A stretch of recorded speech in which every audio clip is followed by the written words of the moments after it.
De casa, você já ouviu falar em enneagrama, gente? Sabe como isso pode impactar nas relações e no seu dia a dia? Vamos entender mais sobre isso agora. Estou aqui com a Ruth Leandro e ela vai falar um pouquinho pra gente sobre o enneagrama. Boa tarde, seja Boa tarde, bem-vinda. Mauro. Muito obrigada, eu que agradeço a oportunidade de estar aqui contigo. Seja bem-vindo ao nosso Ver Mais e você de casa já sabe que pode participar com a gente também, né? Através do WhatsApp que é o 4599254747. Bora participar com a gente? Mas, Ruth, para começar, vamos explicar para o pessoal em casa o que é esse enneagrama, que o nomezinho às vezes é complicado, mas dá para entender, né? É um nome complicado, ao mesmo tempo está se tornando cada vez mais comum. E essa palavra enneagrama nada mais é do que um símbolo processual. Aquele símbolo que você colocou na tela agora há pouco, né? Antes de sair para o intervalo. Daqui a pouco a gente vai ver ele ali, o símbolo do enneagrama. Este símbolo que serve para explicar qualquer tipo de processo. Então tem várias aplicabilidades o símbolo do enneagrama em si. Uma das aplicabilidades, que é a aplicabilidade mais conhecida, é dentro do comportamento humano, das personalidades. E assim, como que funciona esse teste do enneagrama? Como para as pessoas entenderem um pouquinho?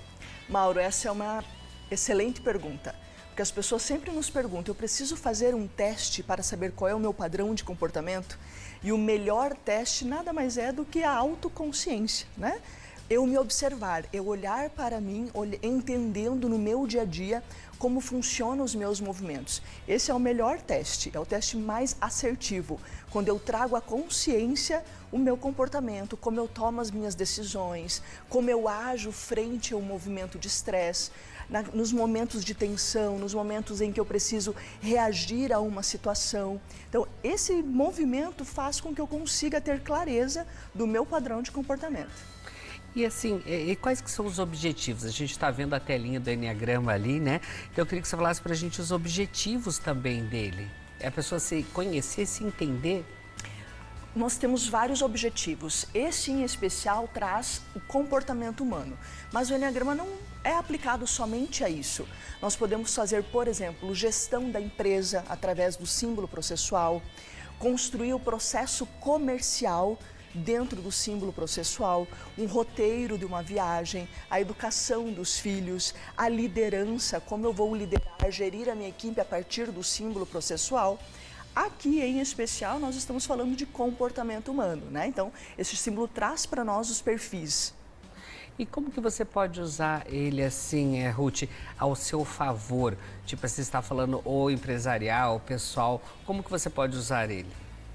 Dentro da aplicabilidade de comportamento humano, Mauro, quando eu entendo como eu funciono, como o Mauro funciona, né? Como o time que está aqui trabalhando funciona, eu posso agora ampliar o meu movimento de liderança, tendo uma liderança mais personalizada, uma liderança mais assertiva, ou até mesmo na liderança dentro de casa, com os nossos filhos, com o meu cônjuge, né, o meu parceiro, minha parceira, como eu lidero as situações do dia a dia, como eu lidero a minha tomada de decisão. Então, tem N aplicabilidades disso. E assim, então, mas quais as demais vantagens que o enneagrama ele pode então proporcionar além dessas? Entendendo, Mauro, como nós funcionamos, eu consigo agora compreender o que de melhor o meu padrão de comportamento entrega e aquilo que nós não somos tão bons assim. Porque todos nós temos pontos positivos e todos nós temos fragilidade no nosso padrão de comportamento. Ao trazer esse olhar dessa ferramenta, do que eu sou bom, do que eu não sou tão bom, agora eu posso começar a ver. Se eu sou bom nisso, aonde eu estou usando isso em direção aos meus resultados? Como eu tenho usado o melhor do meu perfil para que me leve a ter um relacionamento melhor, para que eu aumente, por exemplo, o faturamento da minha empresa, para que eu crie novos projetos, né?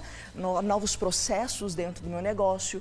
E aí, entendendo que eu não sou tão bom, eu agora olho para isso e, por exemplo, no mundo corporativo, eu não sou tão bom em planejamento, tenho uma deficiência porque eu não acesso muito, né, um determinado centro que me leva a ter facilidade de planejamento. Mas, aí com isso, tendo este olhar agora para o planejamento, então eu posso agora desenvolver essa habilidade, porque eu sei que é uma fragilidade do meu padrão. Eu posso buscar outros processos de desenvolvimento que me apoiem a compreender como eu posso agora lidar com procedimentos, com processos, com planejamento.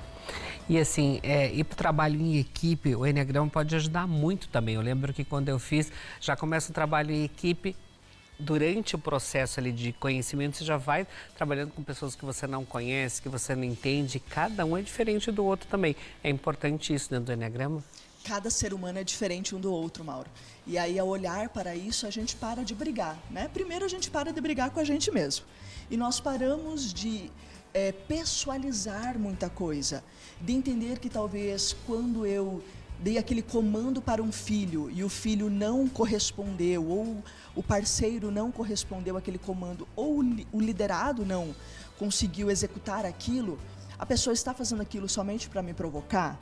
Né? Será que é uma provocação? Ou a pessoa não está dando devida importância para aquela solicitação? Às vezes só não é claro, porque muitas vezes a gente pensa que o que é óbvio para nós é óbvio para outras pessoas, e nem sempre funciona assim. Então, quando eu entendo agora como o outro funciona, eu também consigo perceber o que na minha liderança, na minha gestão, na educação dos meus filhos, agora eu preciso ajustar na rota para que de fato eu ganhe o engajamento e a cooperação das pessoas. Ruth, então seria um tipo de personalidades, né? Mas existe então quantos tipos de personalidades ali dentro do Enneagrama? Olhando para padrão de comportamento, tem 9 personalidades que estão distribuídos ao longo deste símbolo, são 9 pontos, né? Então temos aí o grupo dos emocionais, aquelas pessoas que se movem mais pelo coração. Temos também os padrões de comportamento mais dos teóricos, aqueles que vêm para a vida mais para análise, ponderação, são mais observadores. E os da ação, né? As pessoas que são mais ativas, que vêm para a vida para fazer o que precisa ser feito. E assim, falando brevemente de cada um deles, né? Quais os pontos negativos e positivos deles? Porque a gente tem vários, como você falou, perfeccionista, o prestativo, bem-sucedido, individualista, observador, questionador, sonhador, confrontador e o pacifista. Então vamos tentar falar um pouquinho de cada um para as pessoas tentarem até se identificar, seria se identificar mesmo, porque é isso que é o Enneagrama, é você entender, você se conhecer para você trabalhar isso dentro de você, tanto a parte boa quanto a parte ruim. Você tem que entender que você tem os 2 pontos ali também, né? Os 2 pontos. Quando nós olhamos, por exemplo, dentro do grupo dos emocionais, nós temos o perfil 2, perfil que é o perfil agora das pessoas do coração. Né? Aquelas pessoas que é o prestativo do Enneagrama, aquela pessoa que percebe assim, o Mauro está com sede, eu vou lá oferecer um copo de água para o Mauro. Então eles são prestativos, atenciosos, acolhedores. Em contrapartida também, né, de fragilidade, esse padrão de comportamento traz desafios de serem agora mais teimosos, tem uma sobrecarga porque eles têm uma sensação de capacidade, de que eles dão conta de tudo, o desafio em dizer não para as pessoas pelo medo de desagradar o outro. Já o outro emocional é o perfil 4. Esses são aqueles os criativos, né? Que olham para a beleza, para o estético, para os detalhes das coisas. Um excelente local para esse grupo, né? Esse padrão de comportamento, por exemplo, é no padrão de qualidade de um produto, porque eles têm um olhar clínico, controle de qualidade, né? No controle de qualidade ali, porque eles têm um olhar clínico para aquilo que está faltando. Como eu posso tornar o meu produto melhor? Em contrapartida, eles também são mais chorões, melancólicos, sentimentais, né? Pessoalizam mais as situações. Já o outro perfil é o perfil do focado do Enneagrama, o motivador. Pessoa que é movida por metas, por objetivos, são realizadores, mas são mais impessoais, são mais frios, são mais calculistas. Então tem uma desconexão emocional em relação ao outro. O ponto 5, começa agora o ponto dos teóricos. É aquela criança na escola que, sabe lá na infância, Mauro, quando nós falamos assim, eu tinha um coleguinha que era o nerd, que era o CDF da escola. Aquele que sabia tudo o que a professora perguntava, ele sabia, porque eles são autodidatas, têm uma facilidade em aprender. Já aí temos outro perfil, que são os perfis mais pé no chão, realista, olham para mais do que as coisas que podem dar errado. Então aqui eles têm uma capacidade de analisar o risco dos cenários, das situações. Mas seriam aqueles assim que nunca estão contentes, falar, isso não vai dar certo, isso não pode, não é esse? Ou eles estão nesse caminho? Enquanto eles não se sentem seguros, A tendência é que eles digam que não dará certo. Mas conforme eles vão construindo um caminho de segurança, eles começam a se mover. Porque eles dão passos sólidos na vida, né? Tem outro padrão de comportamento que você conhece muito bem, que é o inovador do Enneagrama. As pessoas que são aquela mente agitada, que cria, que inova, são otimistas, flexíveis, adaptáveis, né? Literalmente se viram nos 30 muito bem. Em contrapartida, às vezes tem muita iniciativa e pouca acabativa, quando aquilo perde o sentido, o que eles estão fazendo. Acaba o gosto. Acaba o gosto, né? Daquilo que estão fazendo. Mas é motivado por vontade de fazer, sempre quer fazer, vontade inovar. de fazer coisas novas, né? Coisas diferentes. E aí, por último, nós temos o grupo dos ativos. Dentro dos ativos, nós vamos ter aquele que é o líder nato, que vem para a vida para mostrar voz de comando, né? Ele dá comando e as pessoas naturalmente obedecem, saem fazendo, saem executando, só que são mais durões, eles são vistos assim como aquela pessoa que é o general, é um comandante, né? Também são mais frios, são mais desconectados emocionalmente na relação com as pessoas. Temos o outro perfil que, como você disse antes, é o perfeccionista. É literalmente o trabalhador. São determinados, disciplinados, responsáveis, práticos, mas trazem como desafio agora a inflexibilidade, porque nem sempre eles conseguem confiar que as outras pessoas farão as coisas tão bem feito quanto eles. E por último, nós temos o perfil do pacifista, aquele que vem para a vida agora para construir nos ambientes um ambiente harmônico. Então, sempre numa situação de conflito, numa situação de estresse, ele vem com uma solução. E uma solução que crie ponte com as outras pessoas, ao invés de erguer muros. Então, ele consegue de fato ser empático, porque ele entende o lado A, ele entende o lado B, constrói uma ponte que une as duas partes e consegue conciliar e mediar a situação. Débora, mas assim, as pessoas às vezes têm até um medo quando se fala em Enneagrama, que é esse medo de você se entender, de você se descobrir o que não é legal para você. Mas como que é isso? Como que é essa descoberta das pessoas durante ali o Enneagrama? Por isso que é um processo, Mauro, que nós conduzimos de maneira simples e ao mesmo tempo profundo, respeitando o tempo de cada participante. E aí nós não aplicamos de fato um teste, né? Porque o teste muitas vezes eu respondo ele da maneira que eu penso que eu sou, e o convite do Enneagrama é, no seu tempo, olhando para si, se permitindo eu de fato compreender os meus movimentos e entender aonde que muitas vezes eu estou me sabotando lá fora, aonde que eu tenho um potencial para crescer, para ocupar outras posições no mercado de trabalho e eu não estou usando isso.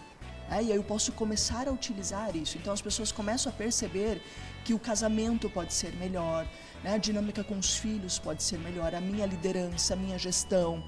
Às vezes a carreira que eu estou, a profissão que eu estou, apenas eu estou numa zona de conforto, eu estou acomodado, porque talvez até uma outra pessoa tomou aquela decisão por mim.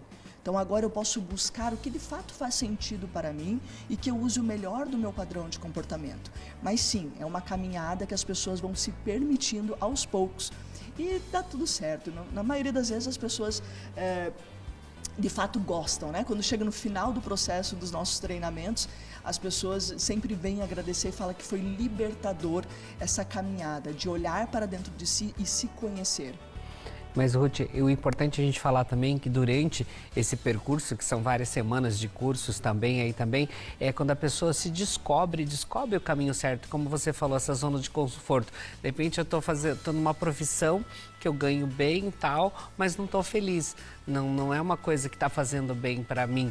E de repente nesse percurso ela vai se descobrindo e pode descobrir uma profissão também que combine com ela, que ela possa ganhar bem e ser feliz, tudo junto ali, né? Tudo isso acontece, nós já tivemos várias situações assim, Mauro. Tem N casos de pessoas que estavam apenas esperando entender que o que lhe faltava era autoconfiança até para pedir uma promoção dentro da empresa.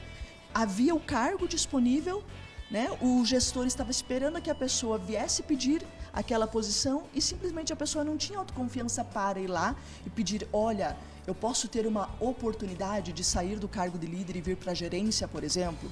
Outras pessoas que desfizeram sociedades, porque entenderam que aquela sociedade não fazia sentido, que estava na hora já de voar, sabe aquele voo solo, de eu fazer por mim mesmo, de mudar de cidade. Agora, recentemente, semana passada, eu tive uma participante que ela, movida pela emoção do medo, sempre presa à família, né, e ao mundinho, à zona de conforto. Ela foi morar nos Estados Unidos, se mudou semana passada, está morando em Nova York e decidiu levar a vida dela para lá, a família, e voar longe, né, realmente porque entendeu que ela podia se permitir, porque estava tudo bem, era só uma sensação de que ela não era segura nessa vida. É isso aí, gente, é o permitir e se conhecer. Ruth, obrigado, gratidão. Vou deixar seu Insta ali, porque eu sei que as cabecinhas agora ela começaram a se fervecer. Pode trocar ideia, que com certeza a Ruth Leandro vai ajudar vocês aí também. Mauro, Gratidão. eu que agradeço a oportunidade de estar aqui.